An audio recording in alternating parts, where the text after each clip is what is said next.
হাদিস শরীফে এসেছে, নবীজি উঠে বসলেন সোজা হয়ে।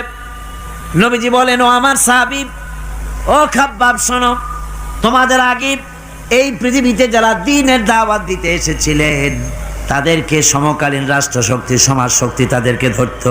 ফায়ুখাজুর রাজুলো, তাদেরকে তারা ধরতো। ফায়ুহফারু লাহু ফিল আরদ, আর তার জন্য জমিনের ভিতরে কবর বানাইতো। ওই কবর ফায়ুজালু ফিহা, ওই কবরের ভিতরে তাকে কোমর পর্যন্ত গেড়ে দিত। সুম্মা ইউতা বিল মানসার, এরপরে করাত আনতো। ফায়ুদাউ আলা রাসিহি, এরপরে ওই করাত তার মাথার উপরে রাখতো। ফায়ুজালু নিসফাইন, এরপরে করাত দিয়া চিরে জীবিত মানুষটারে দ্বিখণ্ডিত করে ফেলে দিত। মা ইয়াসুদ্দুহু যালিকা আন দীনিহি। ও আমার খাব্বাব, এত কষ্ট দেওয়ার পরেও সেই যুগের কোন মুসলমানকে, দ্বীনের দায়ীদেরকে আল্লাহর দ্বীন থেকে এক চুলো তারা সরাই দিতে পারে নাই, এক চুলো সরাতে পারে নাই। ওয়াল্লাহি, ও খাব্বাব, আমি আমার আল্লাহর নামে কসম করে বলছি, লা ইউতাম্মান্নাল্লাহু হাযাল আমরা হাত্তা ইয়াসিরার রাকিবু মিন সানা ইলা হাযরামাউত। আমি কসম করে বলি, আল্লাহ রাব্বুল আলামিনের এই সানা থেকে হাজারামাউত পর্যন্ত লোকেরা যাতায়াত করবে, সুন্দরী রমণীরা গমন করবে, সদাগরেরা যাতায়াত করবে, টাকা নিয়া পয়সা নিয়া যাতায়াত করবে।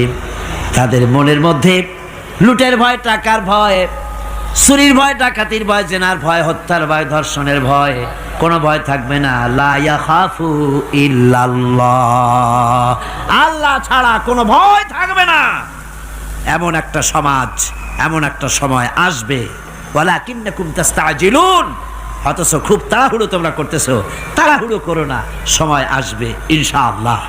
আর সে সময় আসছিল মদিনায়, আসে নাই? আসে নাই? সুতরাং আজও চট্টগ্রামের এই বিশাল জনসমুদ্রকে বলতে চাই, নির্যাতন, স্বৈরাচার, জুলুম, অত্যাচার, হত্যাকাণ্ড যা কিছু ঘটতেছে, ধৈর্য ধরুন, আন্দোলনে শরীক হন, জান বাজি রাখুন। এ বাংলাদেশেও আগামী যে পার্লামেন্ট হবে, আগামী জাতীয় নির্বাচনে যে পার্লামেন্ট তৈরি হবে, ইনশাআল্লাহ সেই পার্লামেন্ট হবে কোরআনের পার্লামেন্ট, ইনশাআল্লাহ।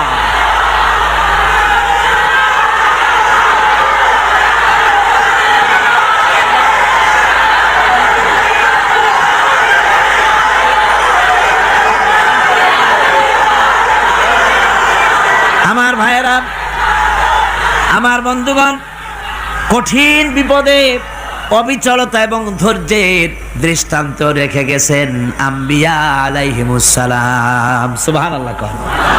কঠিন বিপদে অবিচলতা, দৃঢ়তা, ধৈর্য কারে বলে, তার দৃষ্টান্ত কারা রেখেছেন? আম্বিয়া আলাইহিমুস সালাম।